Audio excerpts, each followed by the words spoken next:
Y'all remember me? Old Big Jim coming at y'all from the bog. Uh, Boy, it's getting hot. I know HT woke up this morning he had on a hoodie and a sweater and had Miss Maddie all dressed in a winter jacket, and it was chilly this morning, but it wasn't we're pushing the 80s now. Y'all might hear I got the fan in there running, but he did a video called Sentimental Sunday, and hit a lot of good points, man. OHT, he's well thought out, great fella. Can't wait. We got 2 weeks, man. We'll get that big bear hug. Get to have some fellowship with him. It seems like Ellerville was 1,000 years ago. Last time I got to see him and his beautiful wife. I don't think his wife's going to make the trip this time, which is totally understandable after missing, not an excessive amount of work, but she did miss some work. And, if we're going to survive in this world, we've got to make commitments. And when we do make a commitment, we need to honor it. So that's what she does, and that's the way she rolls. That's why she's the Barlow Queen. Okay? But he was talking about Sentimental Sunday. And he mentioned a fella. And if you see the title of this, you'll know exactly who I'm talking about. Dwayne Stanfield, Cross Creek Outdoors. I thought about it, and the only thing I came up with was Lefty Knows. And I'll explain what that means here in a minute. But then I started thinking about it. And there's probably 15 or 20 people, and I won't be able to name them all because I'll miss somebody. I know I will because I just, that's old Big Jim. He tries hard, but my memory rate ain't always what it used to be, and I'm almost back on track, man. If I could get this congestion to break up in my chest, I sure would feel a whole lot better. But anyway, I got a step back. Been going down to deep south a little bit here and there. Don't want to hang around too long. Don't want to spread. My fever's been gone, and I don't think I can give this flu I had to anybody else. That was my main goal. There was 2 things I prayed about the whole time, and that was number 1, that I survived this flu, and number 2 was not to give it to anybody. And I've basically been a recluse. Have been staying away from just about everybody. Y'all know that I'm out there. All y'all should understand that I'm out there. I watch every video that I can. I try to comment on some that I can. But I just don't have a whole lot to say anymore, man. I've said just about, how many times can I say that's a pretty pocket knife? How many times can I say that's awesome? But y'all know that old Big Jim's out there. I like every video I see. I hit a like to it, whether I like it or not, because that's the way I roll. And I'd appreciate it if y'all would like, y'all don't have to comment. If you want to comment, put a period. Just put a simple period in there, and that'll let me know you were there. That's good enough for me.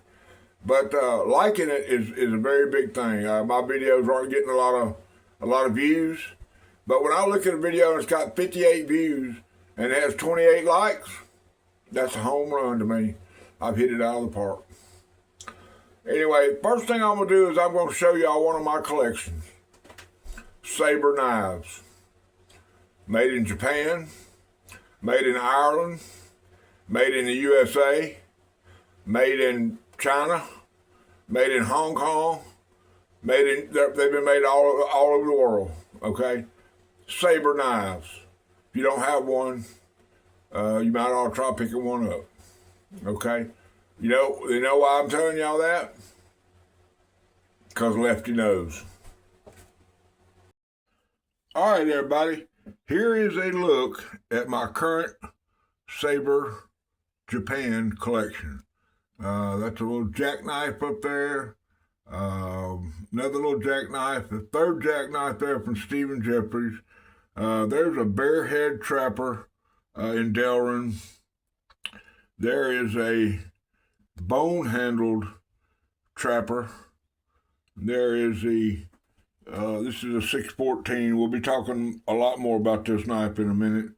There's a Stockman, the big Stockman on the bottom, bone handles, Delrin. There's this two medium Stockman. And then here comes the Barlow's. That's a pristine number 3 in bone. That's a pristine number 1 at the top there. That's the sheep's foot. It's another number 3. It's a little rough. I carried it quite a bit. There's another number 3. That's a user also. There's a milling tester, a half Congress. You don't see those a lot. That's a Saber 668, I believe. There's the camp knife, and there's the electrician's knife. And down here I have these are Hong Kong now, so they're different. They're okay knives. They're just little lockback promotional type knives. You can get them for anywhere from $10 to $20 on eBay. But here's my two fixed knives. Now this is just they call it a dagger, even though it's one, but it's a bone handle. It's a little rough. Got it off of eBay, but it's a number 28. And then this knife here is the original Bowie. Y'all know everybody from Colonial to Imperial and back made the original Bowie. This is a with bone handles, a number 83. And this was gifted to me by Kevin Bentley, the knife doctor. Okay, I may have one or two more if I can find them. I don't know. We'll take a look if I can. Y'all hold on. All right, everybody. I hope I can get through this. Make sure I got everything adjusted right. Lights, camera, action. There you go. Look at that. Anyway, you read the title. You know what's going on. First of all, got a little eye candy. Y'all know I've been dyeing a few knives, but boy, y'all look at that purple. Man, that thing is just beautiful. I've already had 2 people try to take this away from me. I'm going to order me a box of these so I can do. I think I might try to get 10 or 12 of those and have them custom and have them at the knife show. I don't know if I'll be able to do that or not, but I'm going to try. Let's see, what else am I toting? Well, I got a modern. I don't want to show off or anything here, but carrying the old ZT. That's a Ken Onion design 350 Tiger Stripe. If y'all know anything about rule number 9, I don't have to tell y'all anything about this knife right here. That's 30BN. This is a present that was given to me by a very good friend of mine. I've already said his name, Harold Terry, okay? Harold Terry. Just a beautiful knife. Anyway, last year, after Ellaville, I get a call from Preacher, and he says, come down here to the knife shop, I got something for you. So I go down there, and he hands me a box, and it was a box that an anvil came in. And I said, well, I don't need an anvil. And he goes, oh no, not an anvil in it. So I opened it up, and this was in there. All right. This is a easy open slimline trapper made by OMAR. Hope y'all can see that, okay?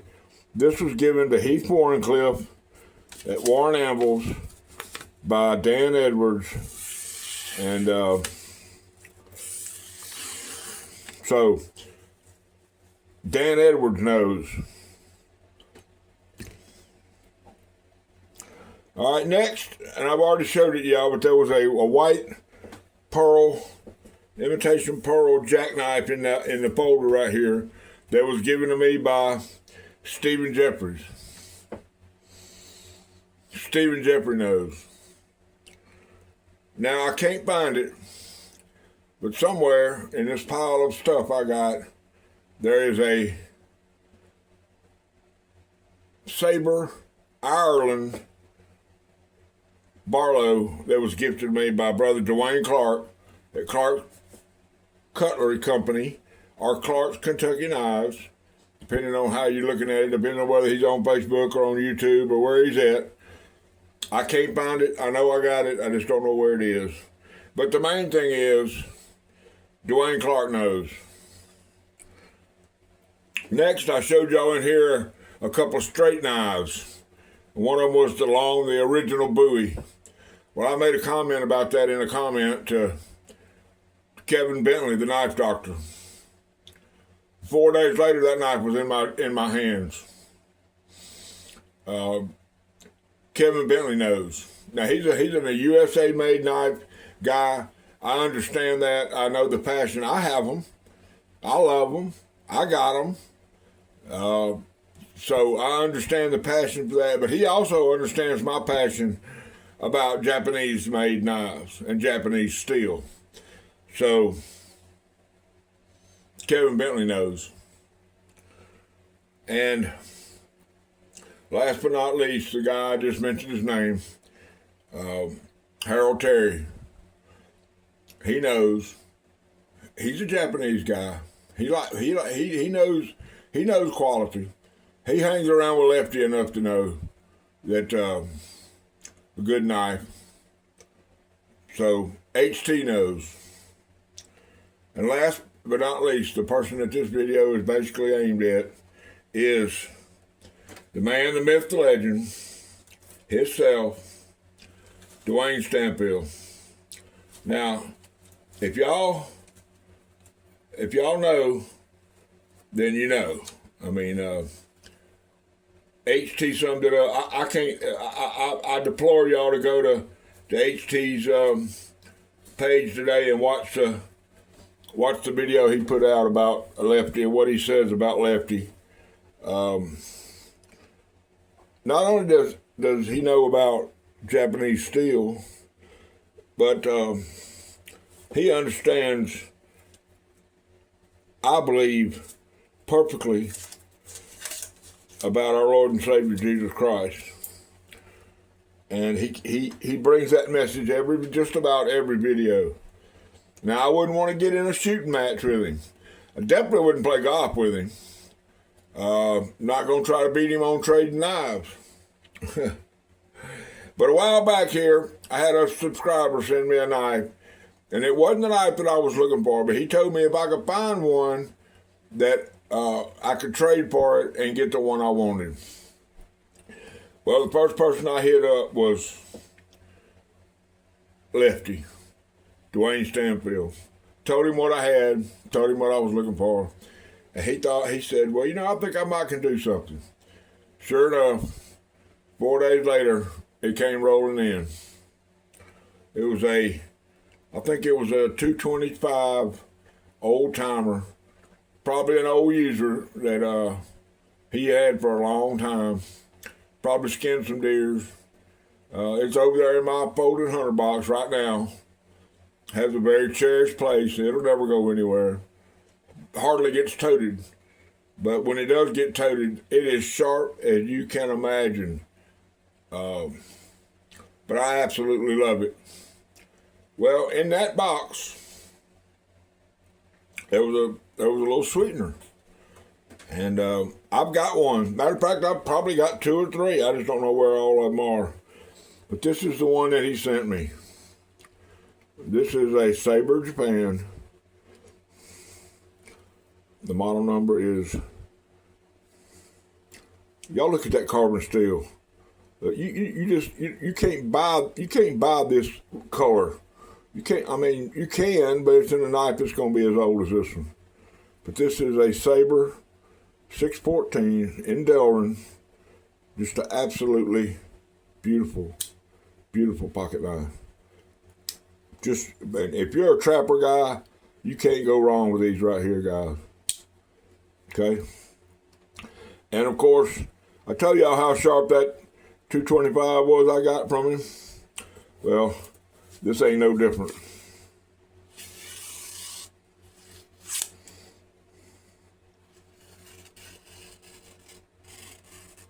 Double curlicues, guys. Look at that.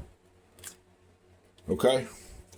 And the reason I'm showing y'all this knife right here is because Lefty knows. Okay? Lefty knows. Alright, guys. That's really all I got for y'all today. My love of Japanese knives. My love of this community. Wasn't even gonna do a video today, but I felt a hankering when HT put out that Sentimental Sunday, started talking about Lefty, Brother Dwayne. Just thought I'd get in there where I fit in there. So now I'm gonna tease y'all. Here's a little tease. Coming up tomorrow, you got the auction over there at Deep South Cutlery. Y'all look what old Big Jim done. Ooh! No, he didn't. No, he didn't.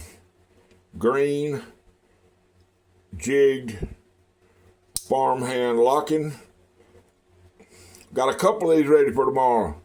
Probably gonna have a couple more. They'll be smooth bone. I didn't pick but 4 up for Monday, but y'all know that these knives are always gonna be available. As long as I can breathe, I'm gonna be making something down there for Deep South to sell. So y'all get in there where you fit in there on these. They're not cheap. They're not free. But I can tell you what, they're worth every penny that you pay for them. Not only that, the box will be signed. Old Big Jim will sign that box for y'all. Now look at him. Y'all keep a Band-Aid handy.